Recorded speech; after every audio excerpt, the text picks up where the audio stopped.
말씀을 듣기 전에 한번 앞에 계신 분들과 한번 인사 나눌까요? 잘 오셨습니다. 반갑습니다.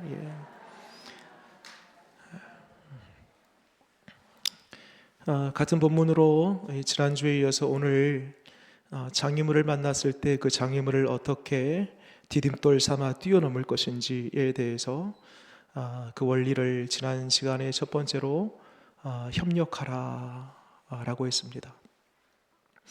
그래서 이 중풍병자 지금 죽을 위기에 처해 있습니다. 꼼짝달싹하지 못합니다. 그럼에도 불구하고 그 4명의 친구든 지인이든 그 4명의 사람들이 같은 마음, 같은 뜻, 같은 목적을 가지고 반드시 이 사람 살려내리라 라는 마음으로 서로 협력할 때에 예수님을 만나게 되었고 마침내 그 몸이 살아남을 얻게 되었습니다.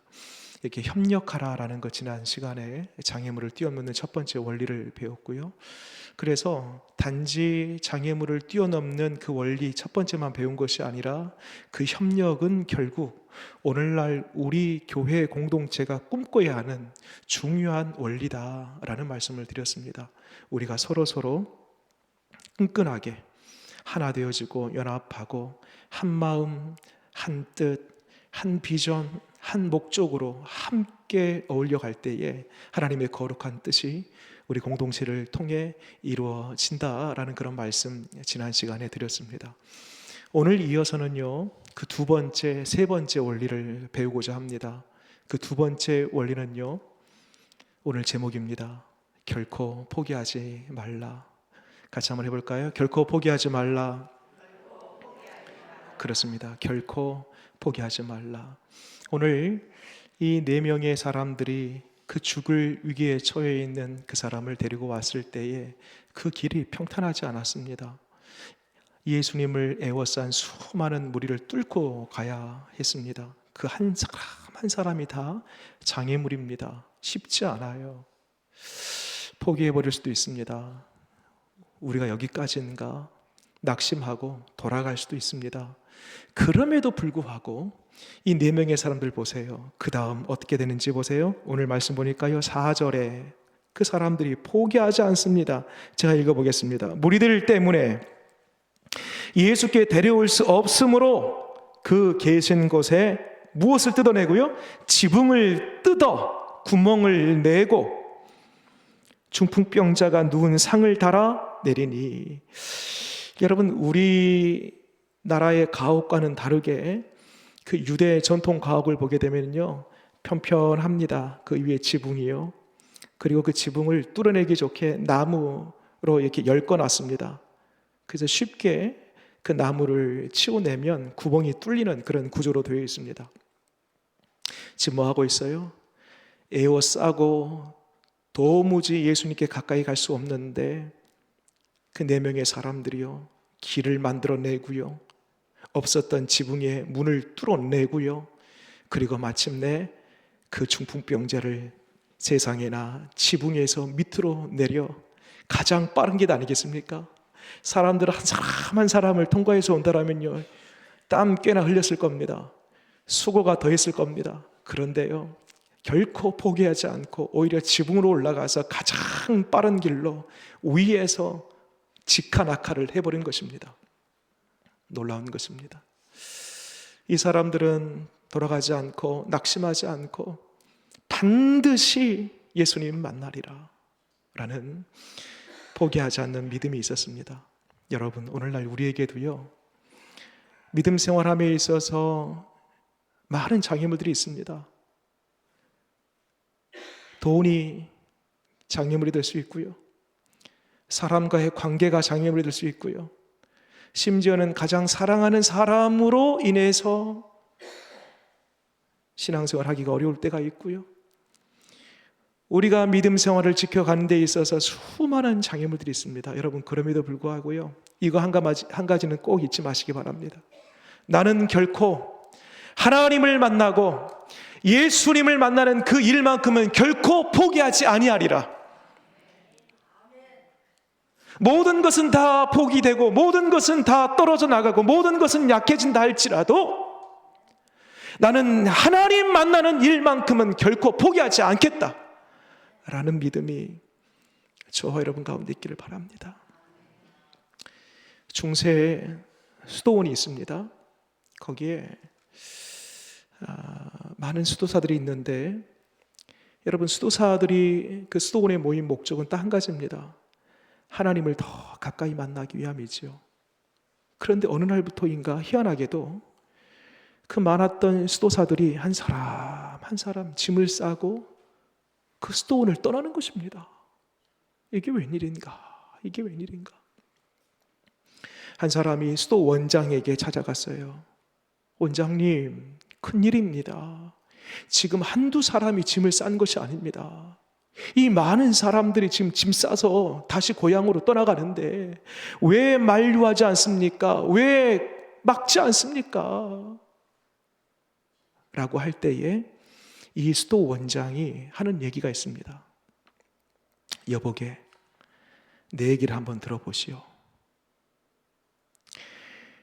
사냥개가 토끼를 사냥할 때 사냥개 한 마리뿐만 아니라 여러 마리의 사냥개가 함께 뛰어갑니다. 그런데 그 여러 마리의 사냥개들 중에 대부분의 사냥개는 다 중도에 포기하고 돌아온다는 거예요. 그런데 딱 한 마리, 결코 포기하지 않는 한 마리 사냥개가 있다는 것입니다. 여러분, 그 사냥개가 어떤 사냥개인지 아십니까? 결코 포기하지 않아요. 혀가 이만큼 나오고 죽을 것 같은, 심장이 막 터질 것 같은 그러한 순간에도요, 결코 포기하지 않고 뛰어다니는 사냥개가 있습니다. 그 유일한 딱 한 마리의 사냥개는요, 바로 토끼를 본 사냥개입니다. 나머지 사냥개들은 그 사냥개가 뛰니까 함께 뛰어가는 거예요. 근데 실제 토끼를 봐버린 사냥개는요, 심장이 터져나가도요, 입에서 피가 터져도요, 중도에 포기하는 법은 없습니다. 여러분, 세상에서도요, 성실과 열심과 최선을 다해라, 중간에 포기하지 말라, 끊임없는 노력은 성공을 가져온다라는 이야기들을 합니다. 서점에만 가더라도요, 그러한 자기계발서, 성공을 위한 책들이 얼마나 많은지 모릅니다. 끓는점의 법칙 해가지고요, 여러분 99도까지는요 물이 끓지 않아요? 1도만 더 더해서 100도가 되면 물이 끓지 않습니까? 그러니까 지금 우리의 노력을 한 번만 더 해라는 거예요. 우리의 힘을 한 번만 더 쏟으라는 거예요. 세상에서 그렇게 말합니다. 끓는점의 법칙, 또 만시간의 법칙, 이런 얘기도 해요. 어떤 일에 있어서 내가 만시간 동안 그 일에 투자하면 반드시 성공한다는 것입니다. 만시간의 법칙. 여러분, 이처럼 세상에서도 끊임없이 노력해야 된다. 끊임없이 최선을 다해야 된다. 그러면 성공한다는 것을 세상도 말합니다. 여러분, 하물며 여러분, 우리가 하나님 믿을 때에 물론 우리의 구원은 전적인 하나님의 은혜입니다만, 은혜 받은 우리가, 구원받은 우리가 구원을 위해서 노력하는 것은 아니고, 이미 구원받은 우리가 그 구원에 감사하고 감동하고 기뻐함으로 이제 우리가 최선치를 다해서 결코 주님 만나는 일에, 신앙생활함에 있어서 결코 포기하는 일이 없도록 여러분, 이 은혜가 우리 모두에게 있기를 바랍니다. 그래서 오늘 밤에 여러분 딱 마음 다짐하세요. 주님, 나 결코 주님께 가까이 가는 일에 있어서는 그 어떤 것도 뛰어넘고 포기하지 않겠습니다. 라는 믿음의 결단이 저와 여러분 가운데 있기를 바랍니다. 두 번째가 결코 포기하지 말라라고 했는데요, 이제 오늘 세 번째를 보면요, 마지막 세 번째, 그것은 바로 영적인 문제를 진단하라. 영적인 문제를 진단하라. 사실 오늘 제목은 결코 포기하지 말라라고 했는데요, 오늘 조금 더 비중을 두고 조금 더 집중해서 다뤄볼 내용입니다. 영적인 문제를 진단하라. 오늘 5절 말씀 볼까요? 5절 말씀에 예수님께서 이런 말씀하세요. 같이 한번 읽어볼까요? 시작. 예수께서 그들의 믿음을 보시고 중풍병자에게 이르시되 작은 자야 내 죄사함을 받았느니라 하시니. 자, 보세요. 꼼짝달싹하지 못하는 중풍병자가 예수님 앞에 누워 있습니다. 그러면 여느 때와 같이 일어나라, 손을 대시든지 말씀으로 하시든지 치유의 능력을 예수님께서 발휘해 주셔야 되는데 지금 뭐라고 하는가 봤더니 뜻밖의 말씀을 하세요. 내가 죄사함을 받았느니라. 여러분, 이런 뜻입니다. 잠깐 저를 보실래요? 네가 지금 중풍으로 인해서 꼼짝달싹하지 못하는 것은 현상이야, 현상. 그런데 그 현상을 있게 하는 진짜 이유, 진짜 근원적인 원인은 죄 때문이야. 제가 언젠가 청년 때인데요, 이 팔꿈치 쪽이 가려워서 희한해요. 가려워서 병원을 갔습니다. 단순한 가려움증인 줄 알았습니다. 가서 보이니까 이 의사가 하는 얘기가 스트레스성 가려움증이라는, 스트레스성. 스트레스를 많이 받으면 이 피부가 이렇게 가려워진다는 것입니다. 그래서 제가 의사에게 말했습니다. 선생님, 저 요즘 너무 좋습니다. 스트레스 받을 일이 없는데요 했더니 그 의사 선생님이 하시는 말씀이 사는 게 스트레스 아니겠습니까? 그런 얘기 하는 거예요. 여러분, 가려움증만 아니라 여러분 두통도요, 스트레스성 두통. 우리 의사 선생님도 계시는데요. 스트레스로 인해서 온갖 병들이 다 들어옵니다. 여러분, 현상은 두통이에요. 현상은 가려움증이에요. 그런데 여러분, 진짜 원인이 스트레스인 것처럼 우리 예수님께서 중풍병자를 보면서 꼼짝달싹하지 못하는 그 모습은 현상이고 진짜 이유가 있는데 그것은 바로 죄 때문이라, 그렇게 말씀하십니다. 여러분, 오해하지 마세요. 또 어느 교회 어느 성도들은 그래, 맞아, 뭐 병이든 뭐 내 관계하는 것이든 인간관계든 또 내 어떤 일하는 것이든 뭔가 문제만 생기면, 심지어 감기만 걸려도 다 이거 마귀가 주는 거고 사탄이 주는 거고 그렇게 막 오해합니다. 여러분, 이거 오해입니다. 여러분, 예수님께서 신약 성경을 보면은요 30여 번의 기적을 보이십니다.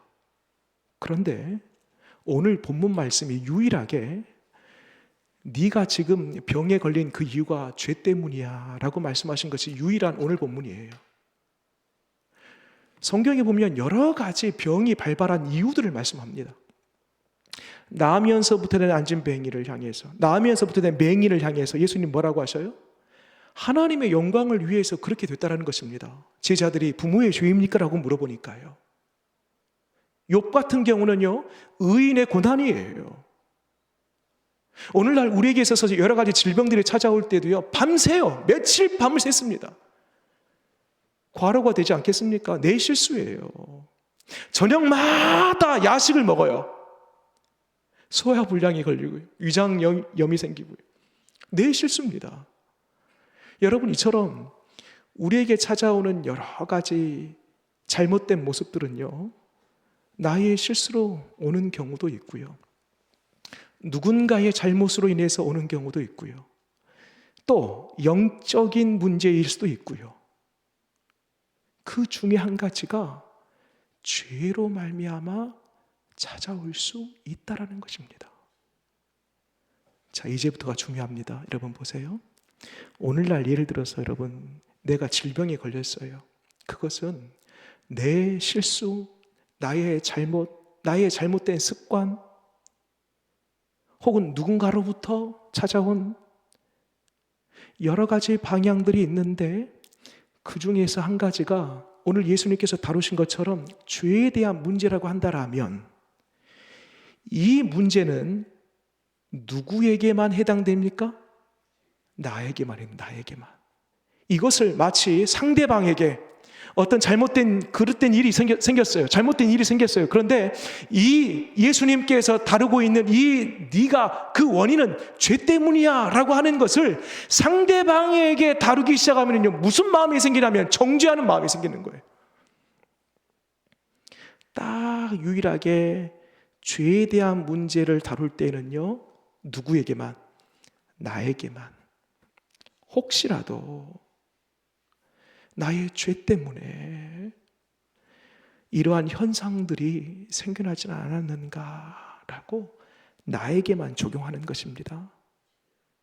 절대 누군가에게 이 잣대를 가지고 들이미면 그때부터 정죄가 되는 것입니다.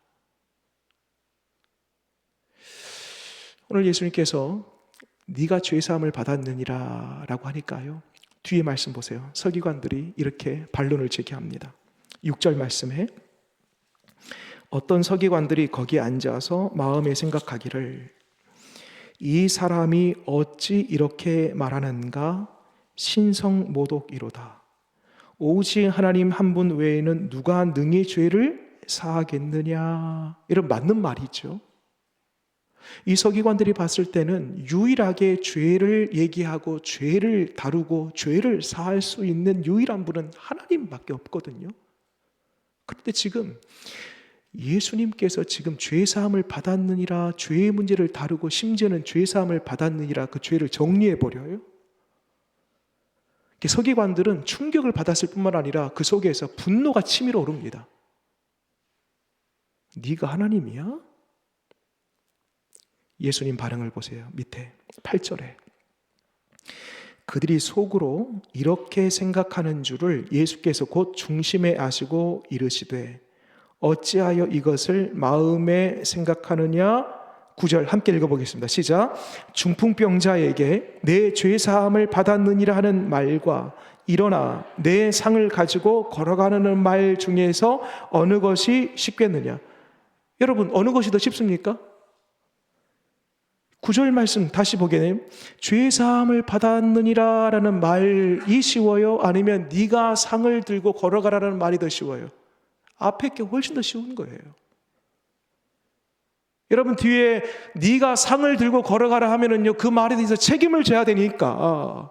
만약에 상 들고 걸어가지 못하면 어떻게 돼요? 돌 맞아 죽는 것입니다. 말 그대로 신성모독인 거예요. 그런 차원에서 보면은요, 네 죄사함을 받았느니라 그것은 보이지 않아요. 현상이 없어요. 말만 하면 되는 거예요. 죄사함을 받았는지 어떻게 알아요? 그러니까 앞에 죄사함을 받았느니라는 말이 훨씬 더 쉬운 거예요. 뒤에 네 상을 가지고 걸어가라는 말이 죄사함을 받았느니라는 말보다 10배, 20배 어렵고 무거운 말입니다. 왜? 책임이 따라야 되니까. 그런데 예수님께서 그 무거운, 어쩌면 그 무서운 말, 누구도 할 수 없는 그 이야기를 예수님께서 하십니다. 밑에 말씀 볼까요? 10절에 제가 읽겠습니다. 그러나 인자가 땅에서 죄를 사하는 권세가 있는 줄을 너희로 알게 하노라 하시고 중풍병자에게 말씀하시되 내가 내게 이르노니 일어나 내 상을 가지고 집으로 가라 하시니. 12절 같이 읽겠습니다. 시작. 그가 일어나 곧 상을 가지고 모든 사람 앞에서 나가거늘 그들이 다 놀라 하나님께 영광을 돌리며 이르되 우리가 이런 일을 도무지 보지 못하였다 하더라. 여러분, 우리 예수님은 참 하나님이십니다. 우리 예수님 안에 능치 못할 일이 없습니다. 아무리 유명한 사람, 권세 있는 사람이라 할지라도요, 죄를 사하는 권세가 있을 수 없고 그저 말로만 죄를 사했느니라 라고 말할 수는 있겠지만 그에 대한 책임은 질 수가 없는 것입니다. 그러나 유일하게 죄의 문제를 다루고 죄의 문제를 정리하고 죄의 문제를 끝장낼 수 있는 유일한 분은 우리 주 예수 그리스도, 우리 하나님이심을 믿으시기 바랍니다. 마지막 결론으로요, 사람들이 예수님께서 중풍병자를 향해서 내 상을 들고 일어나 걸어라 라고 했을 때 실제 꼼짝달싹하지 못하여서 손 하나 꿈쩍 못했던 이 중풍병자가요, 그 자리에서 일어납니다. 우와! 걷기 시작합니다. 얼마나 놀랐을까요? 우리가 그 현장에 있다라면 충격 그 자체 아니겠습니까? 그런데 더 중요한 게 있습니다. 오늘 본문은 놀람 그리고 하나님께 영광을 돌렸다, 그걸로 끝내요. 근데 실은 아쉬움이 있습니다. 자, 예수님께서 중풍병자를 향해 내 상을 들고 일어나 걸으라고 했고 그것을 직접 목격했다라면 그것을 본 사람들의 반응이 어때야 될까요? 놀람을 넘어서, 충격을 넘어서 어떻게 해야 돼요? 주님, 저의 죄도 용서하여 주옵소서. 그렇게 가야 되는 것 아니겠습니까? 여러분, 여기에 기독교의 변질이 있습니다. 여러분, 우리가 믿는 기독교는요, 병 낫기 위해 존재하는 종교가 아닙니다. 내 인생의 문제 해결하기 위해 있는 종교가 아닙니다. 내 자녀들 문제 해결하기 위해 있는 종교가 아닙니다. 어떤 현상을 보면서 와우, 놀랍다, 기적이야 라고 끝내는 것으로 기독교의 변질이 찾아온 거예요. 여러분, 기적은 나의 구원자여 나의 모든 죄를 사하시는 예수 그리스도를 바라보게 하는 과정이에요. 기적 자체가 목적이 되면 안 되는 거예요. 이를 통하여 놀라고 이제는 고개를 돌려 나의 죄를 사하시는 분은 예수 그리스도이시구나, 그분께 엎드리는 것이 진리요 참된 기독교의 정신인 것입니다. 여러분, 바라기는 우리가 지난 시간 오늘까지 이어서 장애물을 어떻게 뛰어넘고 장애물을 디딤돌 삼아서 어떻게 하나님께 더 가까이 가고 더 나아가 이 세 가지 원리를 통해 우리 교회 공동체가 어떻게 성장할 것인가에 대해서 살펴보았습니다. 첫 번째, 협력하라. 두 번째, 결코 포기하지 말라. 세 번째, 늘 영적으로 스스로 점검하라. 이 세 가지 원리를 통해 지금 당면에 있는 모든 장애물들을 뛰어넘고 그리고 우리 공동체가 이 세 가지 원리 가운데 서로 규합되어 한껏 더 성장하는 우리 관산교회 되기를 원합니다. 기도하겠습니다. 하나님 아버지, 그렇습니다. 인생에 장애물 없는 사람이 없습니다. 눈 뜨면 장애물, 눈 감으면 장애물, 하나의 장애물이 없어지면 또 하나의 장애물, 우리 인생 자체가 장애물의 연속입니다. 그러나 주님, 지난주 이번 주 시간을 통하여서 어떻게 하면 장애물을 뛰어넘을 것인가 우리에게 영적 원리를 말씀해 주시니 감사합니다.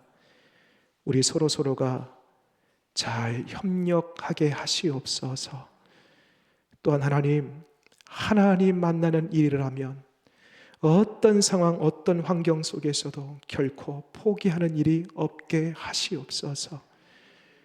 네 죄사함을 받았느니라. 하나님, 혹 나에게 장애물이 생길 때에 상대방이 아닌 내 자신에게 혹 내 죄 때문에 이러한 일이 생기지 않았는가 스스로 점검해 보게 하시옵소서.